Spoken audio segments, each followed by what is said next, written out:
Estamos acá con Adrián Bonilla, el secretario de Educación Superior, para hablar de un tema que les interesa a los bachilleres, a los padres de familia. Son las opciones de estudio más allá de la universidad, las carreras técnicas y tecnológicas. Doctor, cuéntenme primero, ¿qué tantos estudiantes, bachilleres que dieron el reciente examen Ser Bachiller de acceso a la universidad, escogieron una carrera técnica o tecnológica? En la última toma tenemos 19.970 y algo estudiantes, prácticamente 16.000 estudiantes que accedieron a la educación técnica y tecnológica, ¿sí? Esto significa que probablemente tuvimos unos 25.000 personas que dieron esa prueba Ser Bachiller y optaron por los cupos pues, de estas 16.000 personas. ¿Esto de un total de cuántos cupos que se ofertaron?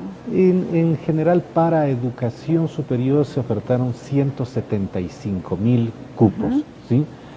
Para la educación técnica y tecnológica un poco más de 20.000 y esto significa que tuvimos una buena aceptación. En comparación con las tomas pasadas, hemos tenido un incremento cercano al 9% de las personas que están ingresando a estudiar educación tecnológica en un solo semestre, lo cual es muy bueno porque da cuenta de la recuperación o la construcción de un prestigio social que antes no tenía este tipo de educación. Doctor Bonilla, secretario de Educación Superior, ¿por qué es importante, por qué es necesario que los graduados, los bachilleres, estén viendo a las carreras técnicas y tecnológicas como una alternativa? Bueno, las carreras técnicas y tecnológicas son carreras que se construyen para profesionalizar en forma inmediata a las personas que las cursan. Entonces nosotros tenemos, por ejemplo, unas carreras en donde las personas pueden salir perfectamente sabiendo cómo reparar motores o cómo distribuir, construir sistemas de electricidad, cómo producir en una camaronera si son acuacultores, en fin, cómo procesar madera o cómo procesar alimentos, ¿sí? Son carreras muy profesionales, son muy técnicas que permiten que las personas que en ellas se capaciten se vinculen en forma casi inmediata a las iniciativas privadas o públicas de carácter productivo. Como usted decía, hablaba del prestigio social, como que para los padres de familia todavía no es muy bien visto que su hijo se decida por un instituto, quieren tener un ingeniero, un licenciado. ¿Qué posibilidades nos abre la reforma a la Ley Orgánica de Educación Superior que rige desde el 2 de agosto? Claro, esta forma de mirar el prestigio social de las profesiones tiene que ver con una sociedad, como es la ecuatoriana, profundamente clasista, ¿no? Que se construye desde épocas coloniales en sistemas de exclusiones y en códigos que no son explícitos, sociales que dan más o menos prestigio a las personas. Entonces, el trabajo manual, por así decirlo, el trabajo técnico, era un trabajo de las personas que no eran propietarias, que tenían menos derechos. Este tipo de cosas van construyendo esta imagen que de alguna manera deterioró las carreras técnicas. Y no es así, no en la sociedad contemporánea. En la sociedad contemporánea, las personas que estudian carreras técnicas probablemente están mejor calificadas para el mercado laboral, un mercado laboral que es muy difícil en toda América Latina y en el Ecuador también, y pueden eventualmente tener más oportunidades que las personas que, por ejemplo, estudian las universidades. La Ley de Educación Superior lo que hace es producir más posibilidades de especialización en la tecnología, porque las carreras tecnológicas actuales duran entre 2 y 2 años y medio.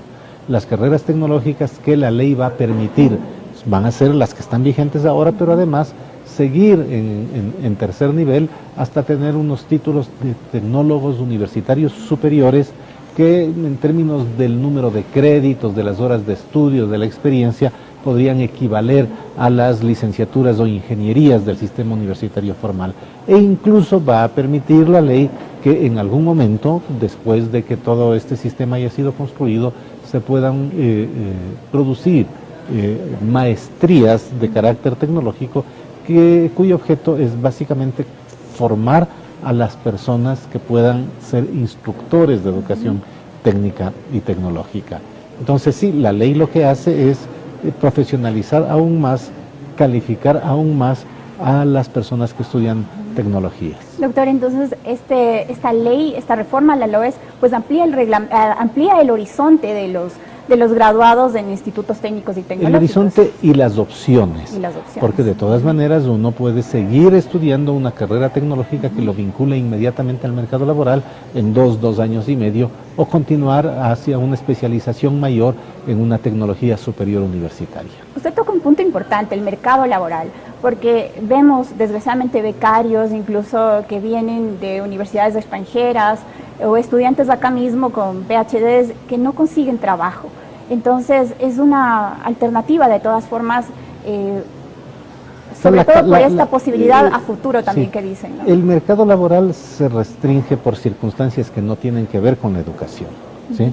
Son circunstancias globales que en el caso de las economías latinoamericanas y la ecuatoriana particularmente han implicado que tengamos un periodo de desaceleración que en el caso ecuatoriano es evidente por lo menos desde el año 2014, ¿sí? Desaceleración que ha caracterizado los últimos años en la economía ecuatoriana y que además en la circunstancia actual tiene que leerse a la luz de las políticas públicas de los últimos años que además fracturaron las capacidades de sustentabilidad de la propia economía ecuatoriana. Significa, por ejemplo, estas políticas de restricción fiscal que estamos viviendo, que se expresan en términos generales en la sociedad también en esta desaceleración en un mercado laboral más competitivo. Pero la opción no es menos educación. De todas maneras, en un mercado restringido de carácter laboral, las personas que están más especializadas y más calificadas, incluso con PhD, van a tener más oportunidades que aquellas que no tienen estudios. ¿Sí? Esto es así. Ahora, para estos chicos que están ya de bachilleros o los que están cursando el tercero de bachillerato en los colegios del último año, contémosles un poco cómo va lo del reglamento, cuándo vamos a poder saber exactamente cuáles son las reglas de juego para quien quiere estudiar en un instituto técnico o tecnológico que puede pasar a futuro. En muy poco tiempo. El reglamento general a la Ley de Educación Superior, espero que esté entregado en la Presidencia de la República en estos días y que salga de la Presidencia de la República antes de que se acabe el año. ¿Sí? Y los reglamentos que tienen que ver con educación técnica y tecnológica tienen que reformarse en el Consejo de Educación Superior y esperamos que estén listos en un plazo menor a los 6 meses después de la expedición de la ley. La ley se expidió hace 3, de tal manera que tenemos unos 3 meses, cuando más, de espera por estos reglamentos. Y ahí básicamente lo que se va a decir, porque un reglamento lo que hace es decir cómo se aplica la ley, es cómo va a funcionar esta educación de tercer nivel, de 4 años, cómo pueden calificarse los institutos actuales o fundarse nuevos institutos superiores universitarios, en fin, este tipo de cosas. Doctor, los estudiantes de ahora de institutos técnicos y tecnológicos pueden pensar que también podrían ser incluidos en este tema, es decir, ¿esto es solamente para los nuevos estudiantes o es también tendrá una etapa de transición, ¿no es cierto?, para que sean homologados sus estudios y pueda ser parte de... Sí, las personas que quieran homologar sus estudios o quieran que sus créditos sean reconocidos para seguir adelante en este track, van a tener esa oportunidad, ¿sí? Entonces es por supuesto para los nuevos estudiantes, pero los antiguos van a tener la posibilidad de que los créditos estudiados puedan ser reconocidos y seguir hacia adelante. Doctor, ¿cuántos institutos públicos tiene ahorita el sistema de educación superior y qué tan atractiva es la oferta ahora mismo? No sé si va a haber algún cambio. Bueno, en estos momentos tenemos más de 130 institutos técnicos y tecnológicos públicos. Algunos son, hay muchos desequilibrios, hay muchas asimetrías. Algunos son muy fuertes, muy potentes y otros son muy débiles, muy frágiles, que funcionan con una o con 2 carreras en pequeñas ciudades del país. Entonces, lo que tenemos es un proyecto para repotenciar los institutos, para fusionar varios de ellos y para tener una oferta un poco más convencional de educación técnica y tecnológica. Nosotros debemos tener un poco más de 45.000 personas, cerca de 50.000 en educación técnica y tecnológica en estos momentos pública en el país, pero acordémonos que la oferta particular es superior a la pública en estos momentos en educación técnica y tecnológica, entonces hay muchas personas estudiando en carreras técnicas y tecnológicas y todas ellas, las instituciones privadas como todas las instituciones públicas, van a poder eventualmente tener la posibilidad de, mediante un sistema de reconocimientos, de capacidades, de infraestructura, de profesores, poder constituir sus institutos como superiores tecnológicos universitarios. Doctor, este gobierno hizo como más acercamientos con la empresa privada, hubo mesas de diálogo de CNCID y los empresarios privados. ¿Qué frutos han dado estas reuniones en torno a que ustedes puedan proponer, no sé, algunos cambios que requieren ciertas provincias o ciertas ciudades para que los institutos formen a personal que sea necesario también? No, en forma constante. Lo que nosotros tenemos son, desde la Secretaría de Educación Superior, Ciencia y Tecnología e Innovación, lo que nosotros tenemos es como dos grandes áreas de contacto permanente con la empresa privada. La una tiene que ver con la educación técnica y tecnológica. Ahí hay una iniciativa que es en realidad vieja, que en el Ecuador parece una novedad, pero tampoco lo es tanto, que se llama educación dual. La educación dual es una educación por competencias, en donde las personas, ¿sí?, estudian un programa de estudios, ¿sí?, lo hacen en su institución y en una empresa, ¿no? En una empresa hay estudiantes que están, por ejemplo, si hubiese un proyecto de educación superior tecnológica con un diario como El Comercio, tendrían que aprender cómo se hace el conjunto de las actividades de la empresa, ¿no? Desde prensa, digamos, desde la prensa, desde cuáles son los insumos, desde cómo funciona, qué sé yo, la adquisición de papel, cuáles son los procesos técnicos. Si vamos a hablar de una tecnología de esta característica, que no es exactamente una carrera de comunicación, es otra cosa, cómo está organizada y finalmente cómo se comercializa. Si estamos hablando de una empresa productora de alimentos, tenemos, por ejemplo, varias experiencias exitosas en educación dual con empresas productoras de alimentos, desde la producción de la materia prima, su procesamiento dentro de la empresa, y lo que hacen es trabajar de acuerdo a un plan de estudios en distintas áreas de la empresa hasta el final, hasta la comercialización. Entonces estas personas aprenden haciendo y adquieren competencias que les permiten decir al final de sus estudios, que se hacen tanto en el instituto cuanto en la empresa, ¿sí?, yo soy un tecnólogo en procesamiento de alimentos. Doctor, ayer tuvimos la presentación formal de Corporación Formados con 11 gremios empresariales que contaban que estaban 520 estudiantes en diferentes institutos relacionados, ¿no es cierto? Es un ejemplo de lo que se puede hacer en educación dual.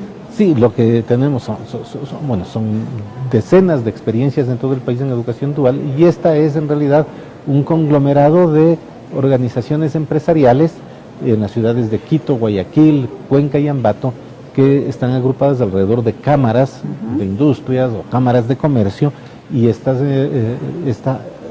que acaban de construir y tener personería jurídica en un colectivo, se llama Corporación Formados, que está destinado a intercambiar experiencias y a coordinar programas de educación dual.